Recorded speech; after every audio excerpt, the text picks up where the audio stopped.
find an expression in terms of n for the nth term of this sequence. The formula for nth term is usually nth term, that is a plus n minus 1 into d. This formula is never given, is never provided. Whatever you have given is the sum of a given number of terms in an arithmetic sequence or series rather. Then meaning this one you have to know this formula that nth term equals to a into n minus 1 into d. A is the first term according to this question. A is 1 and the common difference is 4. You can see for you to get the next number you need to add 4, and if you substitute that and put the like terms together, you are going to get the expression as 4n minus 3. Now we are given the nth term for another arithmetic sequence is 3n plus 5. We are supposed to find an expression in terms of m for the 2m term of this sequence, meaning where we have n, we are going to replace with 2m there, so that we are going to have 3 times 2m plus 5, which is going to translate to 6m plus 5 as our final answer. Another question we are given here is the question from probability, whereby a 4-sided spinner is spun a number of times, but we are given further that the probability for it to land on 1 is 0.26. Probability to land in 2 was not given, and actually I need to remove even this because it was not there. I've just done that annotation.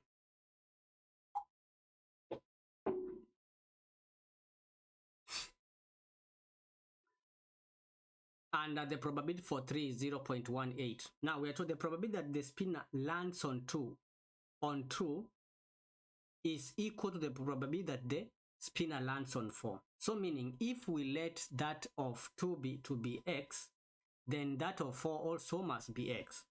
But remember that sum of all probabilities add up to 1, and that is the concept I used at this point in order to get the value of x to be 0.28.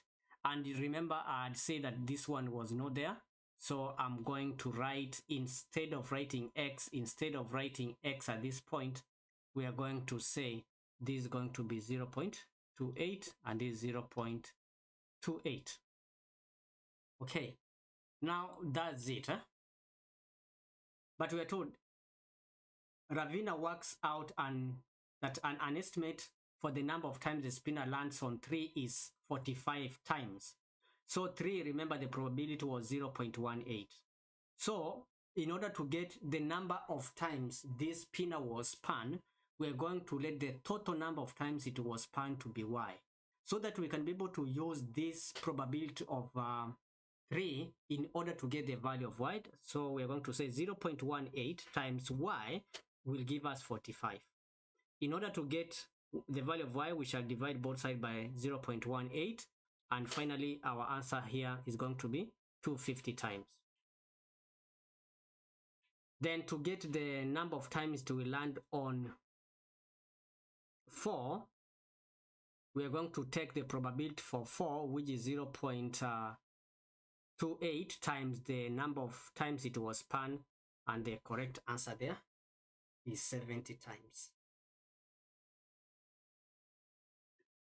The next question is to find the highest common factor of 56 and 84. And you can see in order to do that, we are going to draw a table like this and try to ask ourselves, which number can divide this?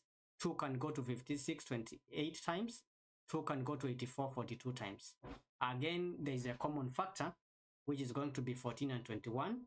Then for 14 and 21, a number that can divide these two numbers is 7, which will go twice, and will go here 3 times. When you're finding the highest common factor, you will stop where you don't have a common factor. And then to get HCF, we are going to multiply these guys we have here, and the answer is going to be 28. But for you to work out LCM, you are going to work it out until you have 1 1 at the end, and then you shall multiply all these terms to get 360.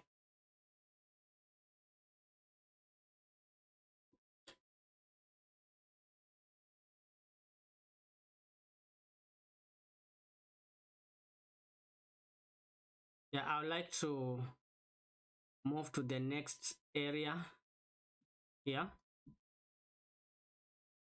I need to have this quite spaced properly, positioned properly. And this part is not there, so I have to remove it so that you can be able to exactly follow how did I arrive to that. This is a video that I'm recording for the second time because I recorded the first one. After recording for 2 hours, my computer shut down, so I had to repeat it. I have to repeat it.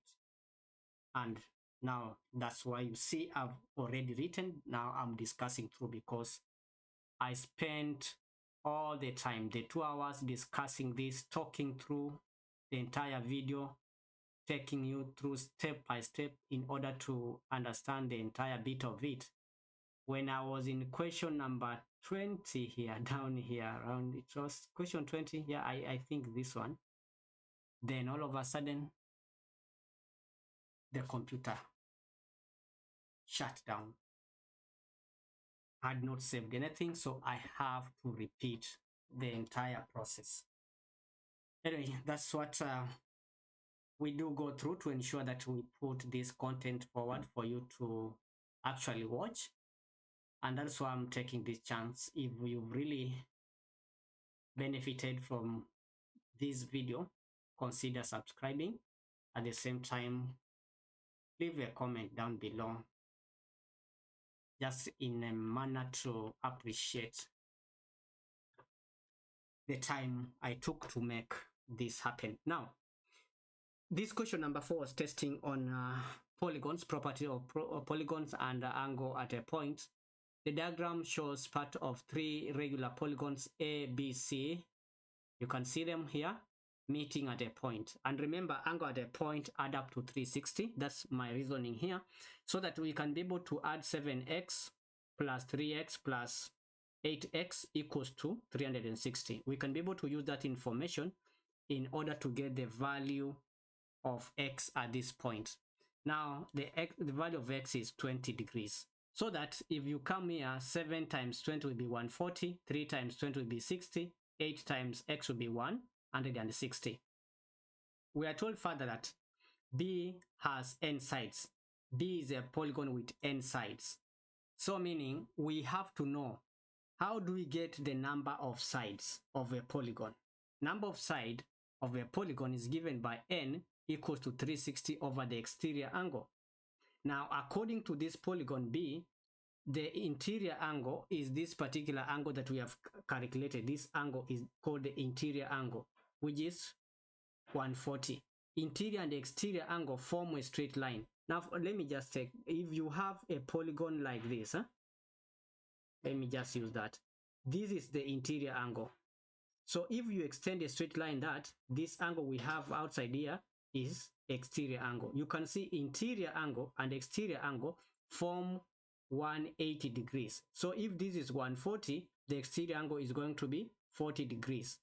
Then to get the number of sides of that particular polygon, it will be 360 divided by the exterior angle, which is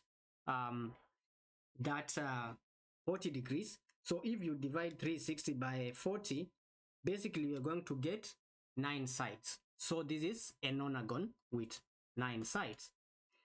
Question number 5 was testing you on how to expand brackets. And in the process of explaining this, I multiplied n by n, we got n squared. N by 4, we got 4n. Now, once you are done with this, you move to 6. Negative 6 times n, we get negative 6n. Negative 6 times 4, you get negative 24. You put the like terms together, and your answer now becomes n squared minus 2n minus 24. Moving further, we are supposed to solve this, and actually the expression was as this. Let me just delete that so that you can be able to see what it was having. That's what we were having. 2x minus 3 equals to 3x minus 5 over 4. Now, in order to work out this, first we have to remove the denominator, multiply by 4 both sides. And now don't forget, this is the area most of the students get it wrong. When you multiply by 4 here, it has to affect these two numbers. And this is going to be 4 times 2x will be 8x minus 12. And then we are going to put the like terms together in order to solve for x.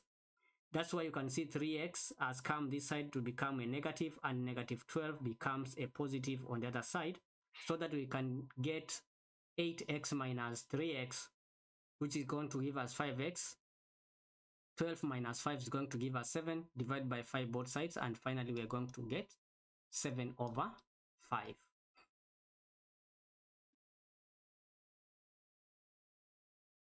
In question number 6, Asha bought an apartment. The table gives information about the value of apartment in euros and the annual service charge band.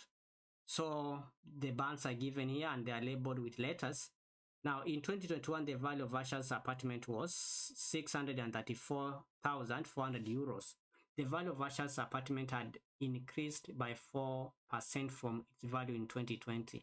So meaning if it was had increased by 4%, so the new percentage will be 104. So which will mean that 104% is equivalent to this value that we have here, 634,400.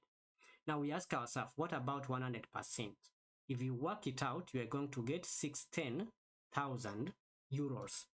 Then the question was, has annual service charge band changed for Asha's apartment?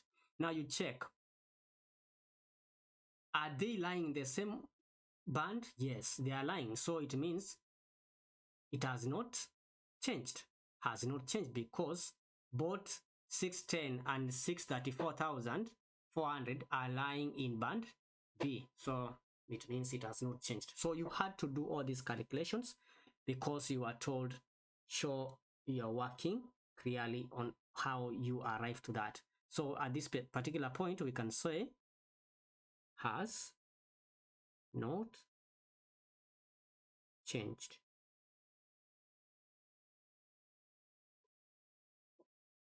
Pam bought a boat.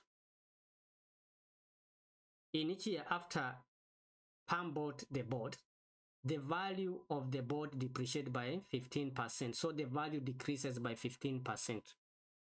Work out the total percentage by which the value of the boat had depreciated by the end of the second year. So in 2 years. Now, the first reasoning I gave out here is that when you decrease a commodity by 15%, the new percentage becomes 85%, which is equivalent to 0.85. Now, that will be the new.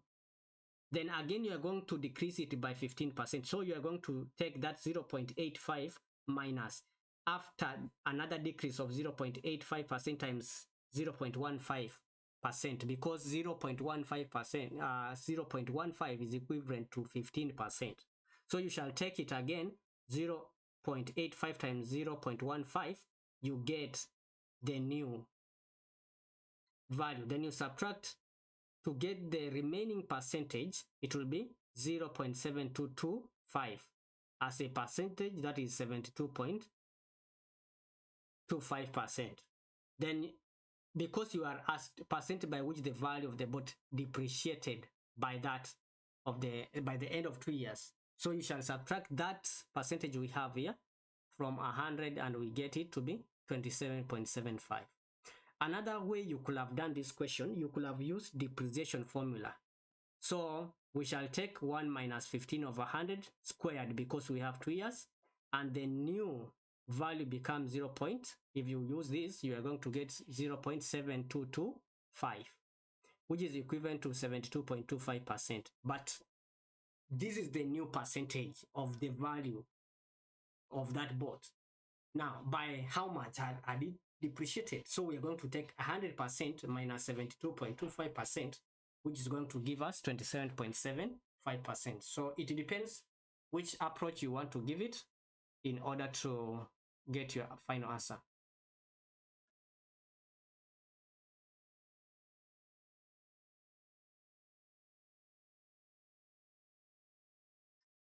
In question number 7, a cylinder is placed on the ground, and then we can see the area in contact with the ground is this.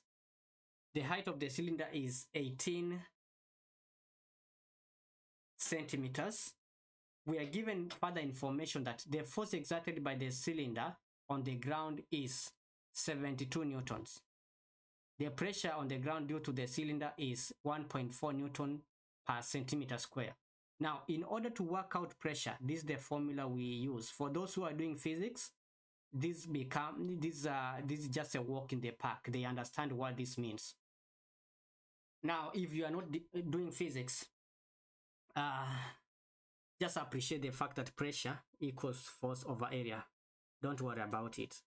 Then now, we are supposed to work out the volume of the cylinder, meaning for you to work out volume of the cylinder, it will be base area times height. The base area, we are going to get it from the information given at this point. We can be able to rewrite this formula for pressure and say area equals to force over pressure. If we are given pressure and we are given force, we can be able to work out the area comfortably. And this is going to be 51.43 because it will be 72 divided by 1.4, which is going to be 51.43. Now we know volume equals to base area times height. Our base area is 51.43 times 18. The height was given there. So we can be able to multiply that and get our answers 925. When you are expressing ordinary numbers to standard form, you need to remember that we can shift this decimal arrangement steps backward. 1, 2, 3, 4, 5. So this is going to be 8.9 times 10 to the power negative 5. And when we are writing a number in standard form to ordinary number, we are going to multiply, and finally this one is just expressed like that. Yes, we have another question here. Simplify 8 into 4t raised to power 0. We had said that n time a number is raised to power 0, it becomes 1. So 4t raised to power 0 is equivalent to 1 times 8. We get that. When numbers with the same base are divided, we need to subtract the powers. Then you can see it will be 6 minus negative 5, which is going to be equal to x raised to power p, and 6 minus minus 5 will be 11, and we can now disregard the bases. Our value of p is equal to 11. If you cancel the bases, you can see that's going to be our answer there. Simplify 2k squared m raised to power 4 raised to power 3. All the powers inside the bracket are going to be multiplied by these 3 that we have here. 2 was not having a power, it means raised to power 1. So meaning 3 raised to power 1, 3 times 1 is going to be 3. So 2 raised to power 3 is going to give us 8. 3 times 2 will give us 6. 3 times 4 will give us 12. And finally, our answer was obtained as shown there. If you are finding value from this particular video, please consider subscribing so that anytime I upload a video like this, you'll be notified. Yeah, so this is a question also. We were given that 2 circles C1 and C2 are drawn on a centimeter grid with a circle, or rather with a scale 1 centimeter for 1 unit on each axis. The centers are with C1 center. I guess I'm tired after recording a video for 2 hours and the computer shutting down and repeating it for another time. I guess I'm tired. All right, hope you are understanding what I'm taking you through. I really decided I have to build it on for you. Just bear with me.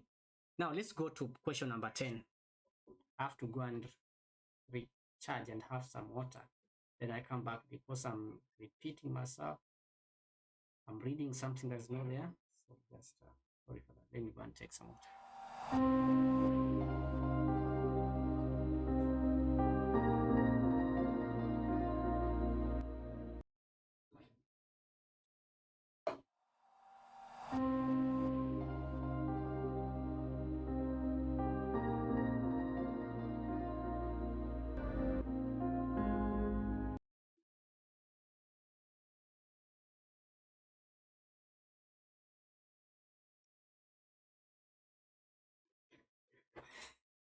Now I'm back. We're told that two circles C1 and C2 are drawn on a centimeter grid with a scale of 1 centimeter for 1 unit on each axis. The center of circle C1 is at the point with coordinates -1, 3, and the radius of C1 is 13 centimeters. The center of circle C2 is at the point with coordinates 7, 18, and the radius C2 is 6 centimeters. Work out the distance between C1 and C2. Remember, for you to work out distance between two coordinates, we're going to use the formula. Let me just remove this first. We're going to use the formula square root into cx2 minus x1. Now, if we let one of the coordinates to be x1, y1, x2, y2, we can be able to subtract x2 and x1, square that answer, y2 minus y1, square that answer. Now, in this case, 7 minus -1, square that, so we are going to get 64. y2 minus y1 is 8 minus 3, squared, we get 25. If you add that and find the square root, the distance between the points is 9.4 units. Now we are supposed to explain why C1 intersects C2. Basically here is because the distance between C1 and C2 is 9.4, which is less than the radius of C1. And you can see the radius of C1 was 13, and the value that we are getting here is 9.4, which is greater than that. And basically you can be able to see that's why I'd drawn this to indicate that this is going to intersect that particular circle there.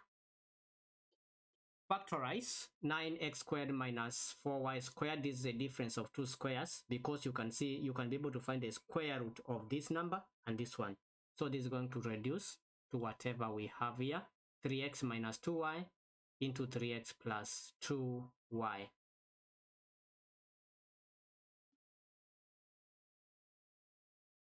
In question B, we are told 7 over 8 minus x plus 3 over 4x.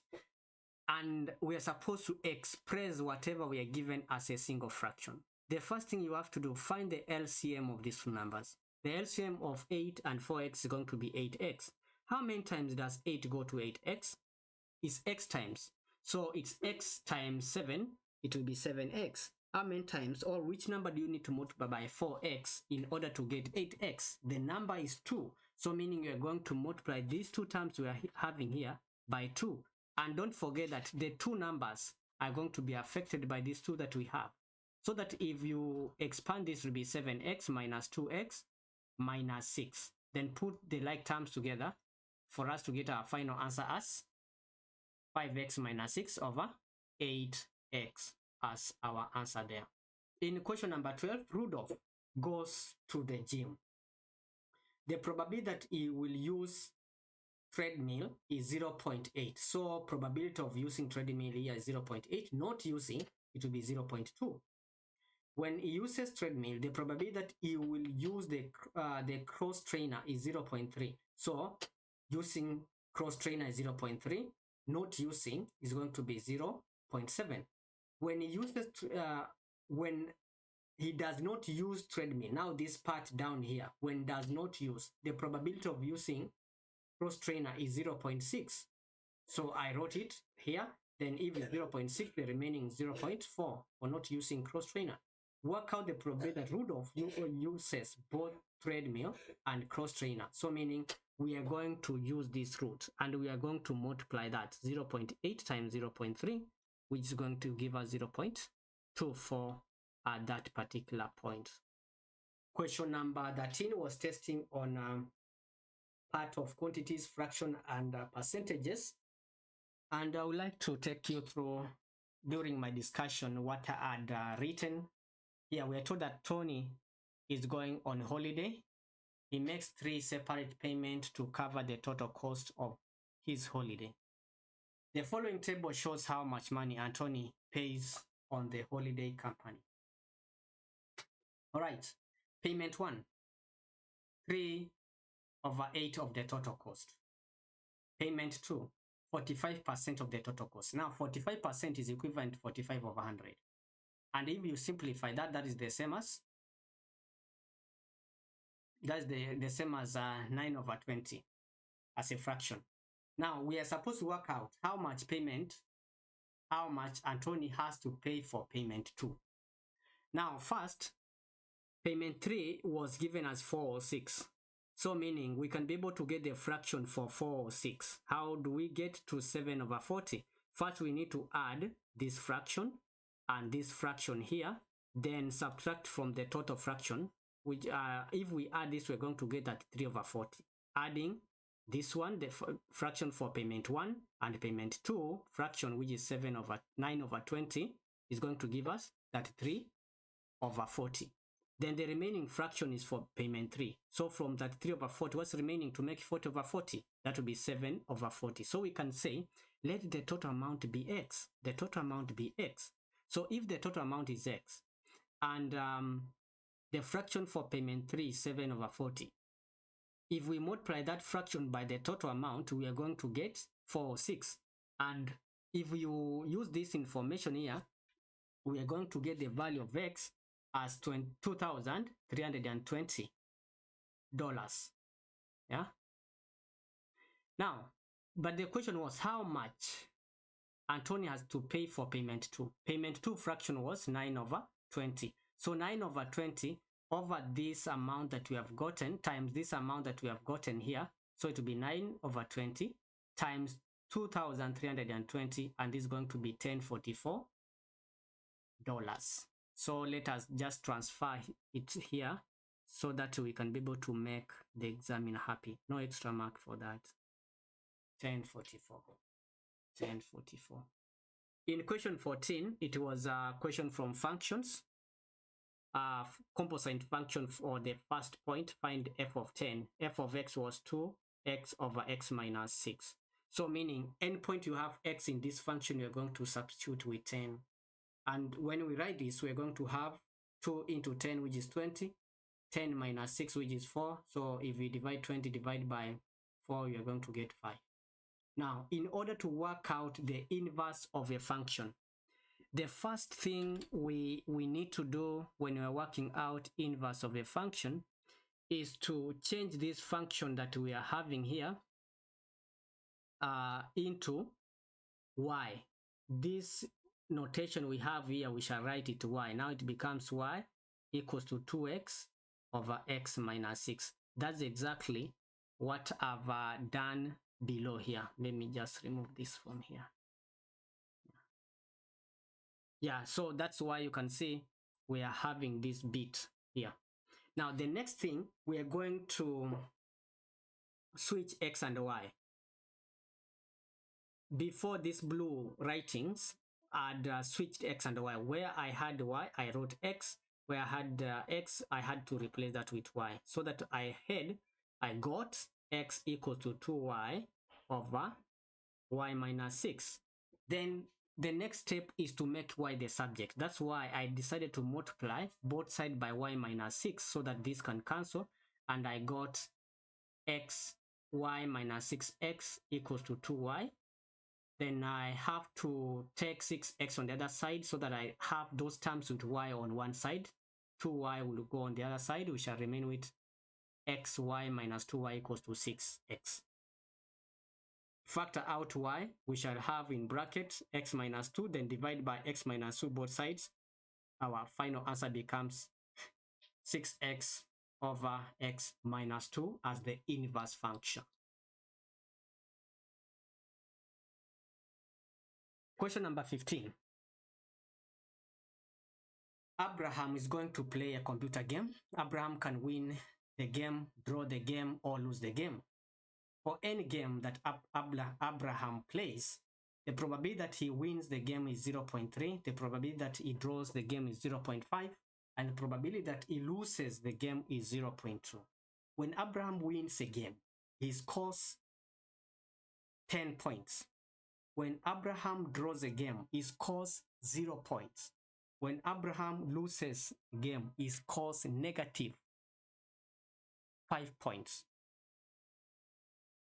Yeah, winning wins 10 points, draw gets 0 points, losing will lose 5 points. Abraham plays 3 games, and the points he scores in each of the 3 are added together to get his total score. Then work out the probability that when he has 3 games, he has played 3 games, the total score is 0 points. Now, I want you to look at this from this perspective. In which combination will give Abraham 0 points when he has played 3 games? Now, once he draws all the games, he'll get 0 points, because if we draw in a game, will not get any points. So the total points will be 0, because 3 again draw 0 and another one draw 0. So the total will be 0 points. Another combination that can give Abraham 0 point is winning 1 game and losing 2 games.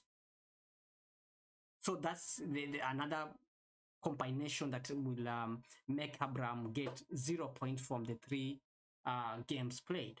Now, I've tried to give you different options at this point. One of the scenario is drawing all the games, so it will be 0.5 times 0.5 times 0.5. The probability of drawing 0.5. So meaning it will be 0.5 times 0.5 times 0.5, which is going to give you something like 0.0125. Another option, you will win 1 game, lose 2 of them. Win, lose, lose. So you will also work out the probability for that. Or lose, again lose, then win the 3rd one.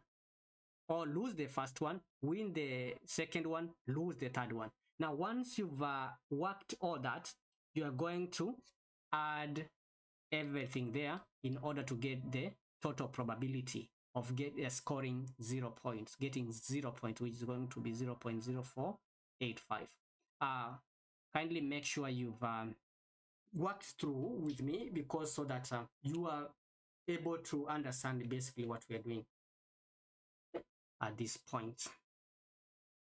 In question number 16, without using a calculator, show that 12 over root 2 minus 1 minus into bracket root 2 into bracket raised to power 5 is equal to 2 root 32 plus 12.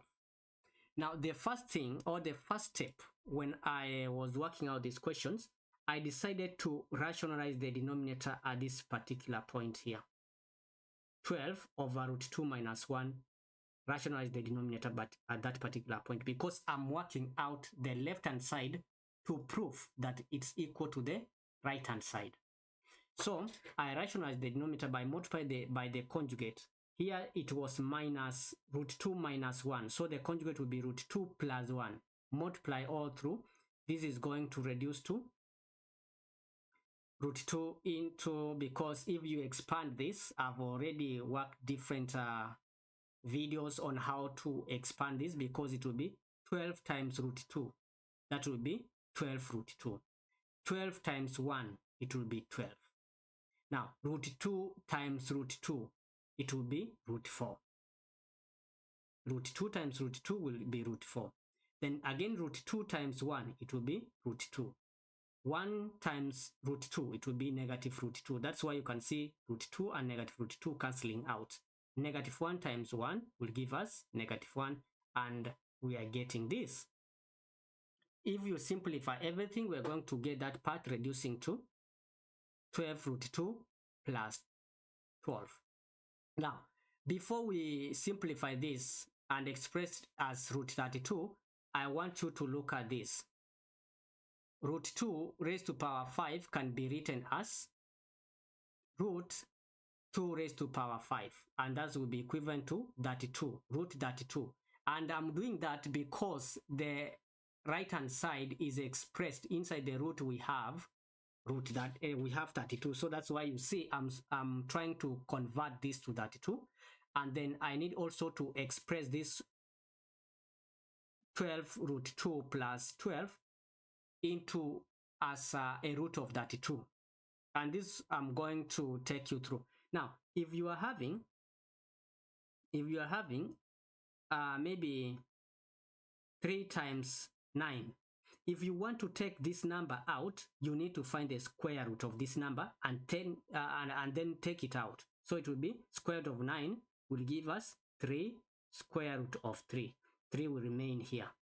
But if you have found the square root of this, you can comfortably take it out outside the bracket. So meaning, if you want to take this in the reverse that we have done, you need to square this so that you can be able to bring it in. Yeah. Now, similarly, we were having this particular part. I want you to pay close attention to this. We were having 12 root 2. Now, this 12 can be written as 3 times 4 root 2. But if we want to take this 4 inside here, we are going to square 4, and that's going to be 16. So that we are going to remain with 3 outside, and this is going to be 3 root 2 times 16. 16 times 2 will give us 32. So meaning this 12 root 2 can be written as 3 root 32. And that is exactly what we are having at this part, so that we can be able to express as the form that is given on the right hand side. Yeah. Okay. So this is going to be this part. Want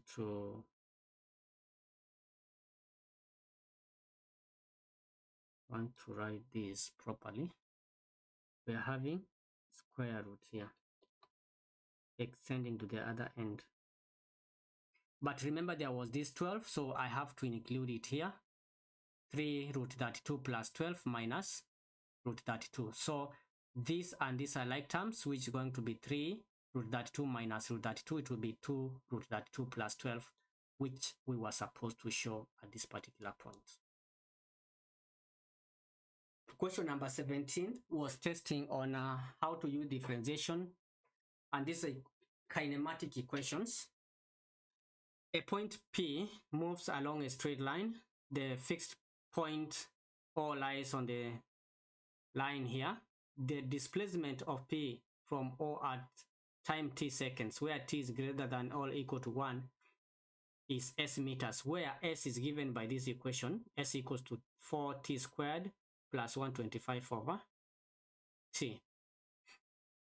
Now, once we have this, we are told that the velocity P at time t seconds, where t is greater than 1, is v meter per second. Work out the distance of P from O. Now, before we go into that, when you are given velocity displacement equation, for you to get velocity, you need to differentiate that velocity equation. And having that this is 125 over t, we can be able to express it as 125 t raised to negative 1. We remove it from this base, from the denominator, we take it up, so it will be s equals to 4t squared plus 125 t raised to negative 1. Now we differentiate that, it becomes, we can drop these 2 down to be 2 times 4 to be 8. The power decreases by 1, so we're going to remain with power 1 there.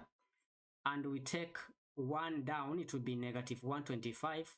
Negative 1 minus 1 will give us negative 2 at that point. Then we can be able to take this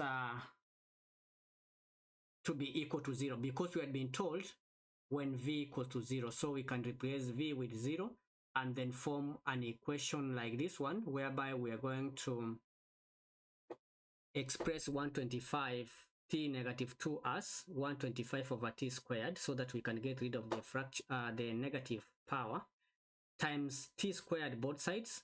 We shall have it as 125 equals to 8t cubed, divide by 8 both sides, and then find the cube root both sides. The cube root of 125 over 8 will be 2.5. Now, since we are working out the distance of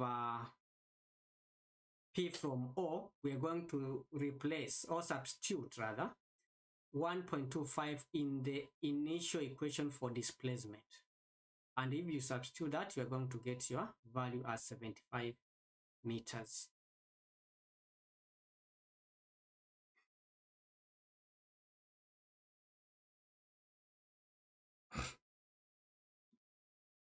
In question number 8, the examiner wanted to test whether you know how to use questions, how you know how to apply cosine rule, how to use sine rule in order to solve different particular types of questions.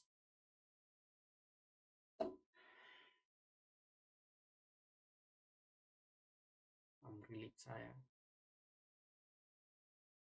Yeah, so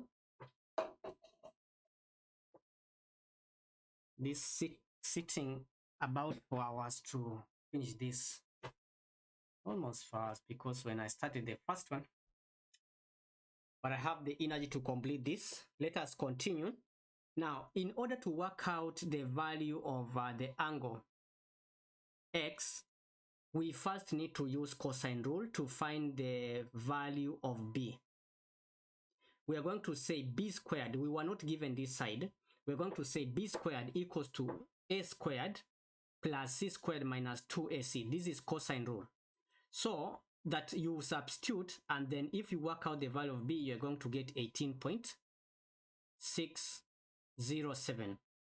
Now at this point, we can be able to use sine rule. Now this is the part where we have sine rule. Sine x over, now when you are finding sine rule, we are going to say sine of this angle over the opposite side.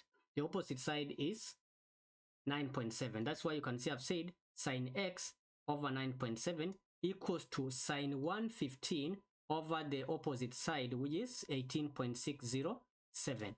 Then we are going to multiply both sides by 9.7 by 9.7, and we shall cancel this part to remain with sine x equals to 0.4725.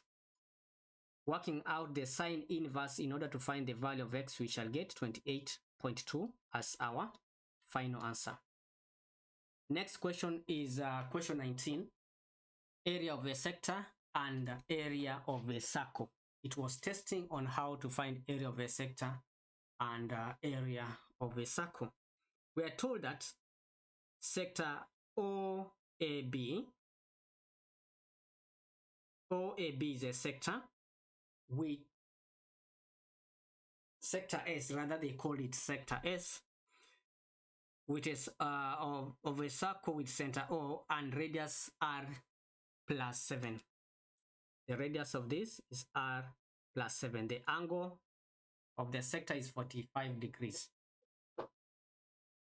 A circle C has radius R minus 2. This is a different circle, has a radius of R minus 2. The area of sector S, this one that we are talking about, the area of this sector that we are having here, is 2 times or twice the area of circle C.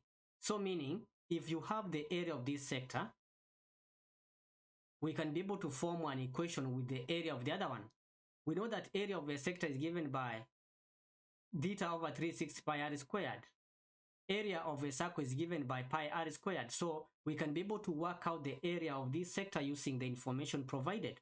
We shall say 45 over 360 pi into r plus 7 squared.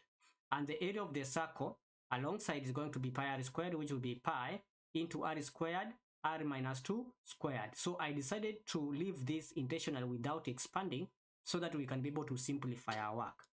Now, once we have done that, we can be able to cancel this. And another thing I need to mention before we move forward, there is this information we were given. Area of the sector S, which is this particular part that we have here, this one, is 2 times the area of the circle. Area of the circle was pi r minus 2 squared. I've included 2 there to cater for this information twice that we were given there, so that we can form an equation. Now, once we have formed the equation, we can cancel pi and pi. You can see it will cancel out. And 45 divided by 360 will become 0.125. Divide by 0.125 both sides. We are going to reduce that equation to this. Once you have it, you can expand it and have a quadratic equation, which is 15 r squared minus 78r plus 15. If you expand this and put the like terms together, this is what we are going to have. We can divide all through by 15 so that we can reduce our quadratic equation. It becomes simple and we can be able to apply now from there a quadratic formula. So this is going to reduce to r squared minus 5.2r plus 1 equals to 0. If you substitute the value of a here is 1, the value of b is negative 5.2, and the value of c is 1, if you work it out, you can find that our radius is 5. Basically, that's what we were supposed to do in this question, because we are supposed to show and find the value of r.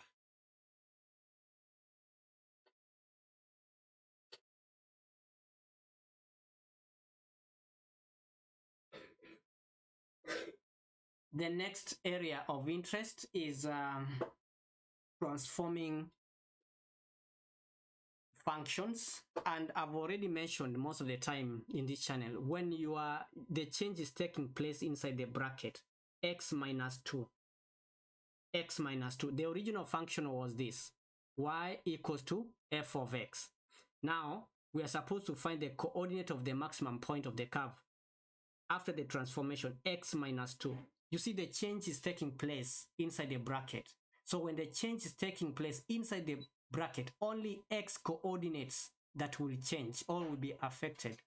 Yeah, whatever that we are going to remain with here is going to be the x coordinate are the only one that are going to change. So meaning the coordinate for t here will be remain the same. So t will be t, it will remain as t. But how is this going to change? When the change is minus, you do the opposite. So meaning it's going to be s plus 2. So this is going to be s plus 2. So the new coordinate is going to be s plus 2 t. But if the change is taking place outside the bracket, only y coordinate will change. X values are going to remain the way they are. So s will remain to be s, the way it is here. But the coordinate of y is going to be multiplied by 3. So it will be 3t. And that is all. And that's what you are supposed to do. When you are preparing for paper 1 exams, remember, you will not miss a question to do with histograms. When you are preparing for a paper, expect to do a question to do with what? Histograms. And now here we are told the histogram shows information about total time, m minutes taken by each child in a school to walk to school every day for 1 week. There are no children for whom m is greater than 100. You can see now it's not given here. But we are told there are 100. What am I saying? There are 10 children for whom m is less than 20. This particular part, this is very important. This, if you understand this now, you can be able to score this question right. This is the area that will make you get this question, this point here. That there are 10 children for whom m is less or equal to 20. 10 children. So meaning 10 is the frequency for this particular bar. 10 is the frequency. And you need to remember that when you are drawing a histogram, we draw frequency density against the classes here. So remember, frequency density equals to frequency over class size.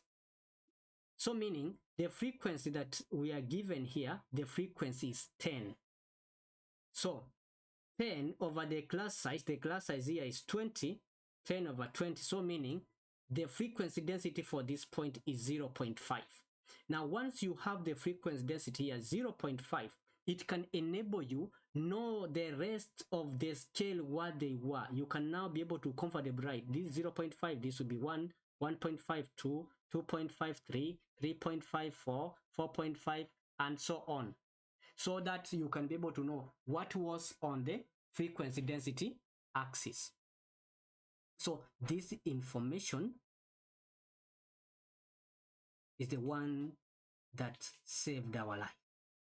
Work out an estimate for the number of children whom we have 50 m greater than 50, less than or equal to 80. So from 50, so you are going to work out, in order to get the frequency, you usually work out the area of the bars. You shall work out the area of this one. Continue work out the area of this one until we have that point of 80. Also, we need to work out the area of this one until we have at this point. So we need to work out the area of these bars that we have here for this particular histogram in order to work it out. Remember, frequency equals to the frequency density times the class size for each of them. So you'll work out between 50 and 60, the class size there is 10. So that's going to be 10 times the height of this histogram at this point is 2.9. So times 2.9. The second one, it would be 15 to that point times 3.2. You can see this, it goes all the way to 3.2. And the last one, it will be 5 times 2, which is going to be, and then you are supposed to add everything, and the answer is going to be 87. Basically, that's what we ought to do at that particular point. You need to remember that frequency density equals to frequency over class size. And also, in order to get frequency, is very, very important to know that frequency density times the class size.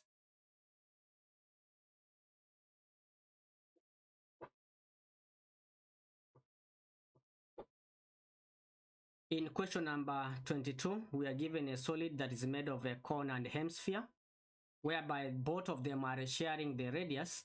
And remember, for you to work out the volume of a cone, you need to know the height. Yeah, you need to know the height. Now we are told that the circular plane face of the hemisphere coincides with the circular base of the cone. The radius of the hemisphere and the radius of the circular base of the cone are about 20 centimeters. The curved surface area of the cone is 580 pi centimeter square. So meaning this is going to enable us know the slant height. We know that surface area of curved part of a cone equals to pi RL. So once we know that the curved surface area of the cone is 580 pi, we can be able to substitute that, and since we know the radius is 20, we can be able to get the slant height to be 29. Now once we have 29 as the slant height here, we can comfortably use Pythagoras theorem information to get the height of this particular cone here, so that we can be able to use it to work out the volume of this cone and get the volume of the hemisphere in order to find the value of K. Now, volume of hemisphere is a half volume of a sphere. So volume of a sphere is usually given by 4 over 3 pi r cubed times half will give us the volume of this hemisphere that we are given at this particular point here. Then if you do that, we are going to get that volume of hemisphere as 16 over 3 pi centimeter cubed. You are not going to put this pi in a calculator because our answer was given, our expression is in terms of pi. Volume of the cone is a third by pi r squared h. So we have the radius 20, we have the height, and the height, we used Pythagoras theorem in order to work this out. And the height, I got it as 21. So meaning when I worked this out, I got it as 2800 pi centimeter cubic as the volume of this particular cone that we are having at this particular point.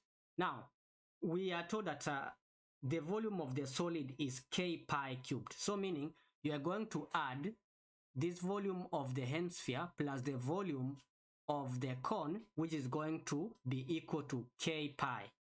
So if you add these two guys, you are going to get 24,400 over 3. And that is going to be our value of K.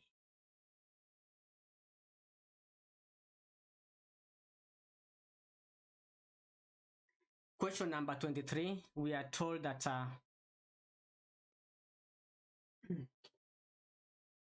a polygon has n sides where n is greater than 5. When arranged in order of size, starting with the largest number, the sizes of the interior angles of polygon in degrees are in the terms of an arithmetic sequence. Here is the first 5 terms of this sequence. That is 177, 175, 173, 171, and 169. Now here we're going to use the formula for sum of n terms in an arithmetic sequence. So we are going to take our first term. Our first term is going to be 77. And the common difference you can see here, if you subtract 175 minus 177, we are going to get -2. Or 173 minus 175, you are going to get -2. So that if you work out that and put it inside the bracket here, simplify everything, we are going to get 178n minus n squared. But we know the sum of interior angles of a polygon, because we didn't know the number of sides of this polygon. So we are going to say sum is given by n minus 2 into 180. Then we are going to equate this particular term here together with this that we have here, so that we can be able to form an equation. Yeah. Now, if we simplify this, let us say we shall take every term on the other side, so that we are going to remain with n squared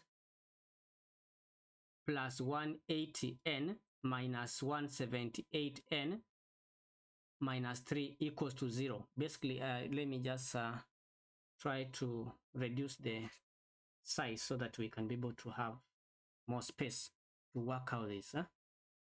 So this is going to be what? 3 equals to 0. Now this is going to be n squared plus 2n minus 3 equals to 0. We are supposed to find the value of n. Now from here we can be able to use a quadratic formula. So this is going to be n equals to minus 2 plus or minus square root. 2 squared will be 4, because b is 2, c is -3, a is 1 here. So minus 4 times 1 times -3, square root of 2 times 1. This is going to be -2 plus or minus square root of, this is -4 times 1 times -3, it's going to be negative, rather it becomes a positive, because negative to be positive. So it will be 4 plus 12, which is going to be 16 over 2. This is going to be -2 plus or minus square root of 16 will give us what? To be 4. So which will mean that 4 minus 2, it will be 2. N is 1. How possible is that? How possible is that?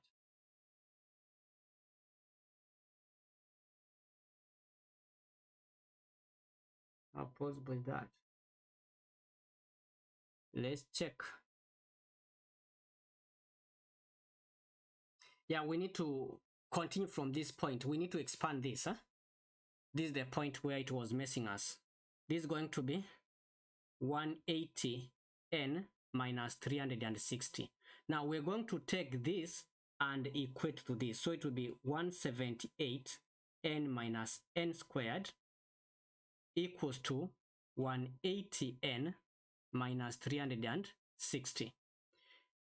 Let us take all the terms on one side, n squared on the other side, and also 178 on the other side, so that we are going to have this equation as n squared plus 180n minus 178n minus 360 equals to 0. We have formed a quadratic equation which we need to say this is 2n minus 360 equals to 0.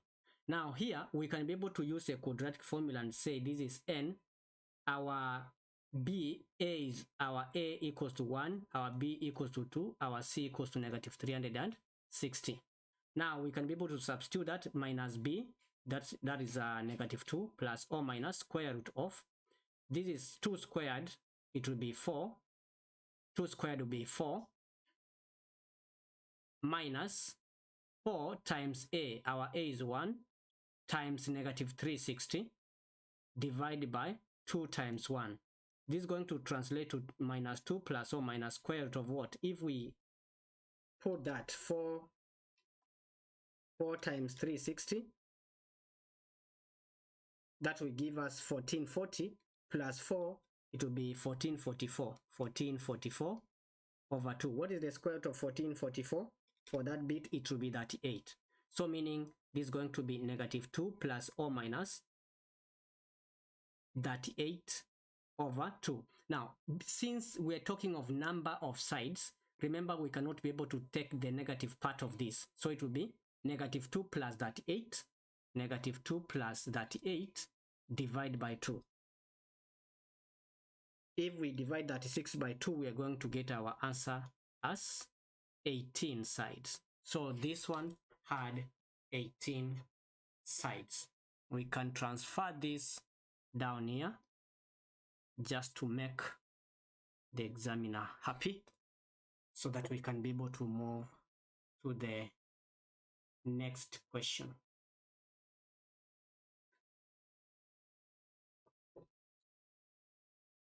When we are working out this, we can be able to say this is negative q x squared plus 12x plus q. If we look at this guy that we have here, we can factor out negative q. We shall remain with x squared plus 12x over q, if we factor that out plus q.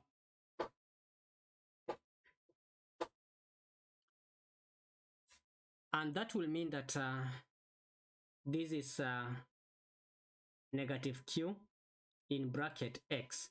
A half of this is going to be plus a half of this.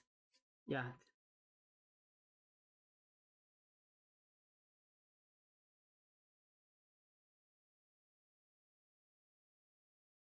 This is going to be negative q, we take it out, x squared minus, because I've taken negative q, this sign is going, it's plus, so this one is going to be minus 12 over q x plus this q that we have. Now this is going to be negative q in bracket. So this we shall take x here. A half of negative 12 over q, this is going to be minus 6. A half of 12 is 6 over q. Now in this case, it's going to be squared. Then minus, because if you expand this, we're going to get something extra here, a square of this part. So we shall minus, square of this is 36 over q squared, that point plus q. Now if we want to take this out, we are having this bit here, so this is going to be minus q into bracket x minus 6 over q squared plus q plus, now this is minus and this is minus, it will be plus 36 over q, because this q will cancel with 1q. This is q squared. Don't know whether this is clear. This is q squared, so it will, this q will cancel with this when we are taking it outside the bracket, so which will mean that this is going to reduce to minus q into x minus 6 over q squared plus q plus 36 over q. Because we were supposed to write this in this particular format, let's try to put it in the right format.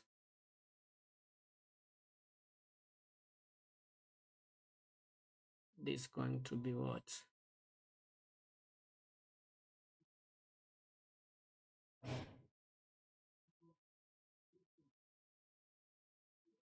This is going to be, let me just put it in the correct format which we are supposed to give it.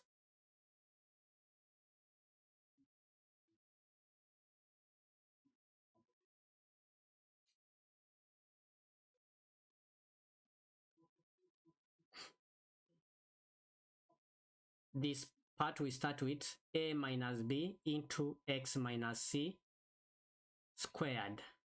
So we shall start with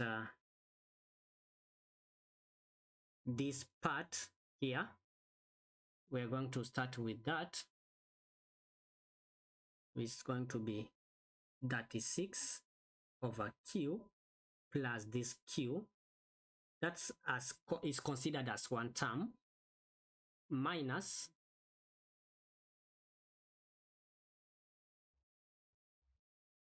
q into x minus 6 over q squared. Now, if you look at this, our format was, let's look at that, a minus b into x minus c, a minus b into x minus c, then squared. Now, we are asked to state the value of a, b, and c. So this a here is representing all these values we have here. So this is going to be 36 over q plus q. This b that we have here is represented by that q that we have there, q.